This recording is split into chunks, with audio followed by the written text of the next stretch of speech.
بسم اللہ الذی لا یضر مع اسمہ شیء فی الارض ولا فی السماء وہو السمیع العلیم۔ اسی طرح رسول اللہ صلی اللہ علیہ وسلم نے فرمایا، صحیح مسلم کی روایت ہے کہ انسان جہاں بھی رہتا ہے، کہیں رکتا ہے، پڑاؤ ڈالتا ہے، یہ دعا اگر پڑھ لے، اعوذ بکلمات اللہ التامات من شر ما خلق لم يضره شيء حتى يرتحل من منزله ذلك، جب تک یہ دعا پڑھ کے جہاں بھی رہے گا دنیا کی کوئی بھی چیز اسے نقصان نہیں دے سکتی۔ اسی طرح تیسری دعا جو انسان کو معمول بنانا چاہیے، کسی کو غم آئے، بیماری آئے، کوئی بیماری، سقم نکرہ ہے، والنکرۃ تدل علی العموم، کوئی بھی بیماری ہو، انسان پہ کوئی سختی آ گئی ہے،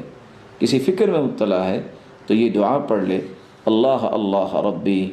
لا اشرک